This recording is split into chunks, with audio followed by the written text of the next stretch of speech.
நிறைய வழிமுறைகளை சொல்லி வராங்க. இப்போ வந்து தேர்தல் கடந்த 5 ஆண்டு காலமும் தமிழ்நாட்டில் சிறப்பாக நம்ம திராவிட முன்னேற்ற தலைவர் நம்ம தளபதி அவர்கள் தலைமையில் சிறப்பாக ஆட்சி அமைந்து மிக சிறப்பாக நடைபெற்று நம்ம அடுத்த ஒரு 2.0 முன்னிட்டு நம்ம போயிட்டு கொண்டு இருக்கோம்.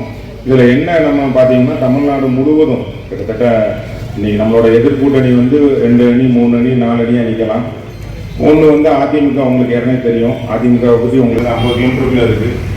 நம்மளோட ஜெயராஜ் பன்னீர்செல்வத்தையே பார்த்துக்கலாம். பல நாள் இழுத்து அடித்து நம்ம முதலமைச்சர் அவர்கள் பொறுப்பேற்று நம்மளோட சட்டத்துறை அமைச்சர் மற்றும் எல்லாமே நடைமுறை கொண்டு வந்து இன்றைக்கி தான் தீர்வு கிடைச்சிருக்கு அந்த குடும்பத்துக்கு.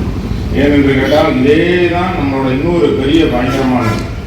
அதாவது சட்டத்தை பாதுகாக்கிற காவல்துறையே தவறு செஞ்சாலும் தண்டனை கொடுக்குற ஒரே அந்த துறைக்கு அமைச்சர் நம்ம முதலமைச்சர் தான். அதான் நம்ம முதலமைச்சர். அதே தான் நம்ம தூத்துக்குடியில் நடந்த துப்பாக்கி சூடம் டிவியை பார்த்து தெரிஞ்சுக்கிட்டேன்னு சொல்கிறாரு. இப்படி பல்வேறு கட்டங்களாக இப்படி எடுத்துக்கொண்டு தமிழ்நாட்டை அளவு வச்சாச்சு. இன்னைக்கு தேதியில் கூட்டணி பேசுகிறதுக்கு எப்படியாட்டும் இந்த நான்காம் ரவுடின்னு நம்ம வந்து வடிவேல வந்தோன்னா என்ன உண்டோ யாரை நம்ம முதலமைச்சரோ யாரை தவற பேசமோ படிச்சுட்டு போயிடுவாங்க. அதுக்கப்புறம் அடுத்தது நம்மளோட முதலமைச்சர் சொன்னாரோ அதை நோக்கி நம்ம போயிடுவோம். அதுக்கு நம்ம என்ன செய்யணும் அப்படின்னு கேட்டால் கடந்த இடத்துல இன்னைக்கு 23, அடுத்த மாதம் 23 தேர்தல் 30 நாள் தான் இருக்குது சராசரி.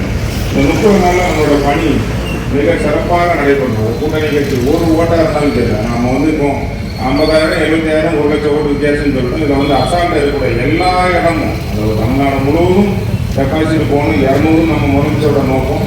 அதை நோக்கி சென்று கொண்டு இருக்கோம். நம்ம செய்ய வேண்டிய என்ன டெய்லி போயிடும் தூத்துக்குடி போயிடும் ஒரு தவறான கருத்தை படுத்தினாங்க. அதுக்கு ஈக்குவலாக உங்களுக்கு வந்து இப்போ மடத்தூர்காரங்களாம் பயன்படுத்திட்டாங்க. இந்த ஏரியாக்காரங்களாம் சொல்கிறேன். அவங்க எல்லா வீடும் ஃபுல்லாகிட்டு ஃபுல்லானது மட்டும் இல்லை, இன்ஃப்ராஸ்ட்ரக்சர் எந்த டெவலப்மெண்ட்டுமே கிடையாது. மாநகராட்சி உருவாக்குறது நம்ம திராவிட முன்னேற்ற மறைந்த முன்னாள் முதலமைச்சர், அப்போதைய நம்ம முதலமைச்சர், உள்ளாட்சித்துறை அமைச்சர், இப்போ உள்ள அமைச்சர், அப்பவும் அமைச்சர் தொடர்ந்து வந்தோம்.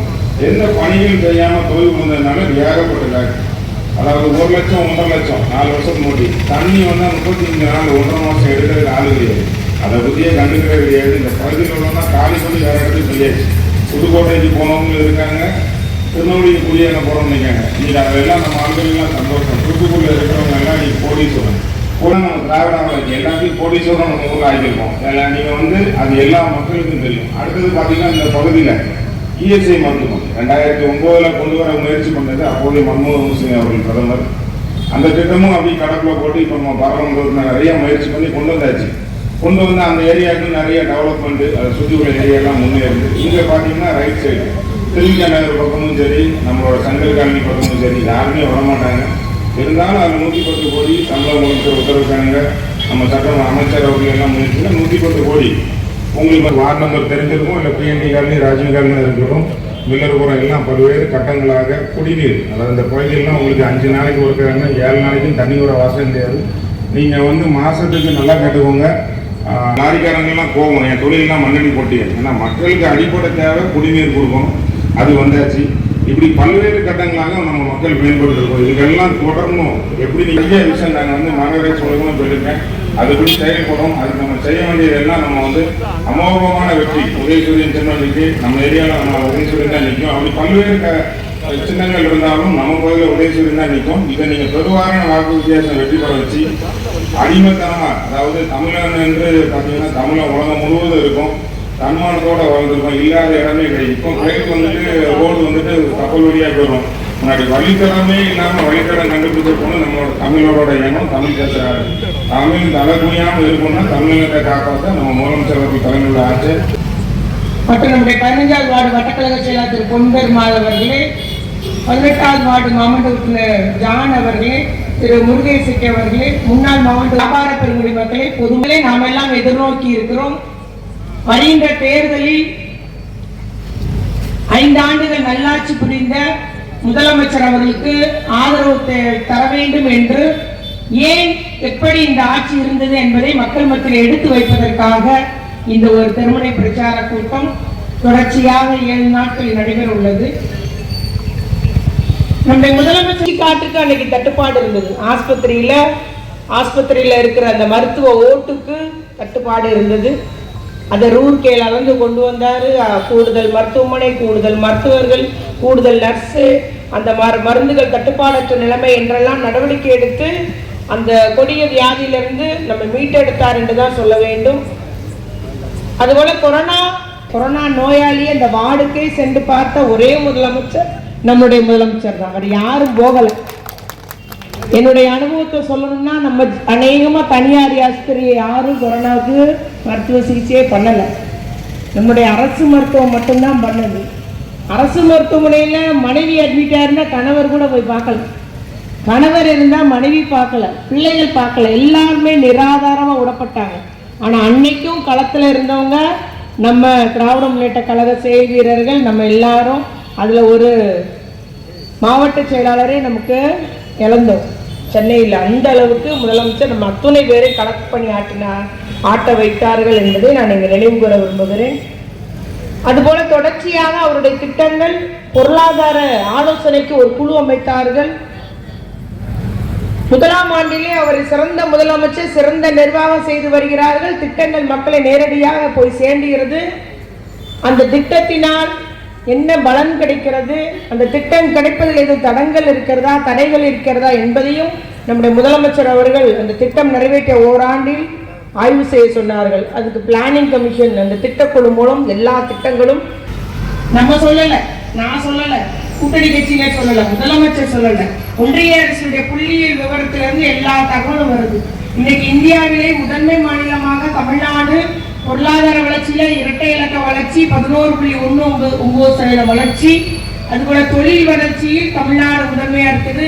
மின்னணு பொருள் ஏற்றுமதியில தமிழ்நாடு முதன்மையா இருக்கிறது. கல்வியிலே சிறந்த தமிழ்நாடு நம்முடைய தமிழ்நாடு தான். உயர்கல்வி, நான் புதிய கல்வி, மோடி அவர்கள் சொல்றாங்க, மோடியுடைய ஆட்சி, நான் புதிய கல்விக் கொள்கை கொண்டு வர்றேன், இலக்கு எனது 2050ஆம் ஆண்டில் 50% எல்லாரும் படிக்கணும். ஆனா நம்ம இப்பவே எவ்வளவு உயர்கல்வி படிக்கக்கூடிய, அதாவது கல்லூரி கல்வி படிக்கக்கூடிய நம்முடைய இளைஞருடைய எண்ணிக்கை இப்பொழுது 52% உயர்ந்திருக்கு. அவங்க 2050 அவங்களுடைய இலக்கு. ஆனா நம்ம இன்னைக்கு அந்த இலக்கை தமிழ்நாடு எட்டி விட்டது இந்த 5ஆம் ஆண்டிலே என்பதை நான் கூறிக்கொள்ள விரும்புகிறேன். கல்வி வளர்ச்சிக்காக 10ஆம் வகுப்பு படிக்கணும், 12ஆம் வகுப்பு படிக்கணும், 12ஆம் வகுப்பு படிச்ச பிறகு என்ன நான் தேர்ந்தெடுக்கணும், என்னென்ன மாதிரி பயிற்சி இருக்குது, என்னென்ன மாதிரி கோர்சஸ் இருக்குது, என்னென்ன மாதிரி திட்டங்கள் இருக்கு, அரசு என்ன ஸ்காலர்ஷிப், எல்லாமே அந்த 12ஆம் வகுப்புல 4 முதல் திட்டத்துல பயிற்சி வழங்கப்படுகிறது. உங்ககிட்ட கை நீட்டி நிக்கணும், இன்னைக்கு என்ன குழம்பு வைக்கிறது, இன்னைக்கு என்ன செலவு வைக்கிறது, செலவுக்கு தாங்கன்னு கேட்கணும். வெளியே போகும்போது இருந்தா வச்சுக்கோ, இதுக்குள்ள சமாளி, உண்மைதானே, நம்ம எல்லாம் சிக்கனம் தான், உண்மையை சொல்லணும் வெளியே. அப்படிதான் ஒரு நிலைமை தான் இருக்குது. நீ என்னன்னாலும் செஞ்சுக்கோமா, நான் ரூபாய் தரேன் அப்படின்றது ஒருவேளை வசதி வாய்ப்புள்ள வீட்டுல சொல்லுவாங்களா?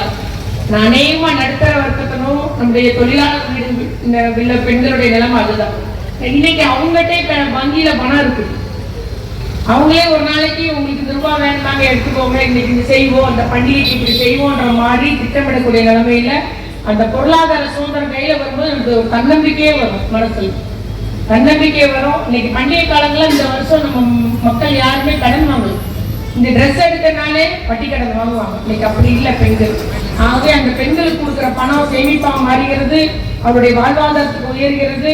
ஒரு ஒரு ஒரு அதையும் சர்வே எடுத்தார் நம்முடைய முதலமைச்சர், எப்படி திட்டம் செயல்படும் கிராமத்துல. அது சொல்லுது அந்த அம்மா சொல்லு, முந்தி வெறுமனை எப்பவாவது முட்டை கொடுப்பேன் என் பிள்ளைக்கு, குழம்பு வச்சு கொடுப்பேன், இப்ப நான் மீனும் வாங்கி கொடுக்கேன் என் பிள்ளைங்களுக்கு. அப்ப பாருங்க எந்த அளவுக்கு அந்த மகளிர் உரிமை தொகை திட்டம் அந்த குடும்ப வளர்ச்சிக்கு, பிள்ளைகளுடைய வளர்ச்சிக்கு உபயோகப்படுத்துன்றதை நம்ம கண்கூடா காணலாம். ஆகவே அது விளிம்பு நிலையில் உள்ளவர்களுக்கு, தொழிலாளி பாட்டாளிக்கு எல்லாமே இப்படி ஒவ்வொரு திட்டமாக, புதுமை பெண் திட்டம்னால அப்படிதான்.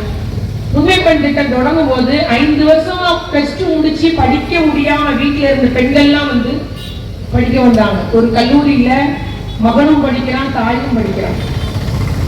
அந்த அம்மாவும் டிகிரி படிச்சுட்டு இருக்கிறான், அவன் பையன் இப்பதான் 1 வருஷம் சேர்ந்திருக்கான். ஆகவே அப்படி ஒரு நிலைமையே, படிக்கக்கூடிய ஒரு நிலைமையை பெண்களுக்கு தந்ததுதான் இந்த புதுமை பெண் திட்டம். இளைஞர்களுக்கும் அதே மேல ஆண்களுக்கும் நமக்கு தமிழ் புதுமை திட்டம் இருக்கிறது.